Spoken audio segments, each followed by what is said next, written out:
রাজবাড়ী জেলা স্বেচ্ছাসেবক দলের বিপ্লবী সভাপতি মোস্তাফিজুর রহমান লিখন ভাই আমাদের মাঝে উপস্থিত রয়েছেন। রাজবাড়ী জেলা স্বেচ্ছাসেবক দলের বিপ্লবী সাধারণ সম্পাদক আবুল কালাম আজাদ ভাই,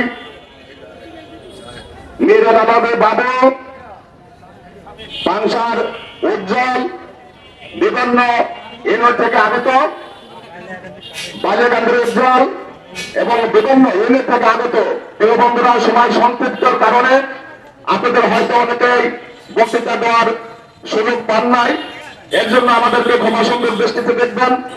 প্রিয় বন্ধুরা, আমি প্রথমে স্মরণ করছি মহান স্বাধীনতার ঘোষক, বহুদলীয় গণতন্ত্রের প্রবক্তা, বাংলাদেশ জাতীয়তাবাদী দলের প্রতিষ্ঠাতা, যার জন্ম না হলে এদের স্বাধীন হতো না, সেই মহান নেতা শহীদ প্রেসিডেন্ট জিয়াউর রহমানকে।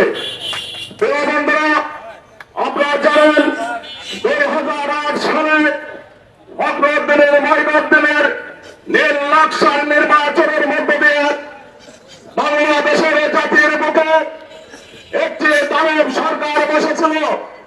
সেই সরকার বসার পরে বাংলাদেশের গণতন্ত্রকে হত্যা করেছে, এদেশের নির্বাচনী ব্যবস্থাকে হত্যা করেছে, মানুষের মুক্ত স্বাধীনতাকে হত্যা করেছে, পত্রিকার স্বাধীনতাকে হত্যা করেছে এবং যারা মতবিরোধ মত ঐক্য তাদেরকে হত্যা করেছে। প্রিয় বন্ধুরা, দীর্ঘ 17টি বছর পরে আমরা আজকে মুক্ত আকাশে, মুক্ত বাতাসে, মুক্ত মঞ্চে দাঁড়িয়ে দু একটি কথা বলার সুযোগ হয়েছে।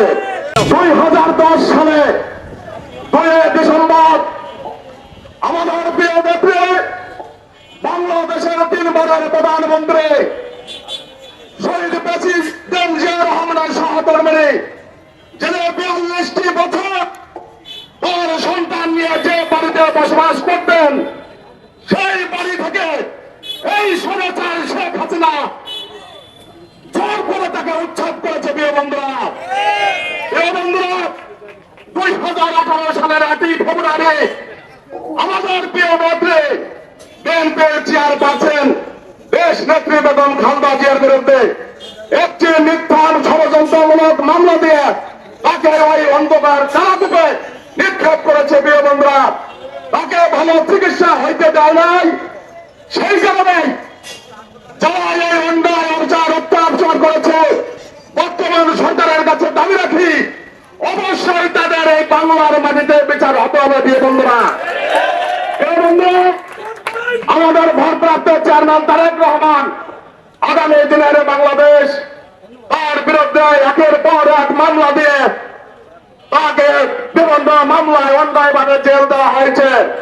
আমরা দাবি রাখি যেসব বিচারপতি এই অন্যায় অবিচার করেছে তাদেরকেও বাংলার মাটিতে বিচার হতে হবে। প্রিয় বন্ধুরা, সময় সংক্ষিপ্ত, সর্বশেষ বলে 2024 সাল জুলাই এবং আগস্ট আমার আপনাদের প্রিয় ভাই বোন, আমাদের কারো সন্তান যারা বৈষম্য বিরোধী আন্দোলনের জন্য জীবন দিয়েছেন,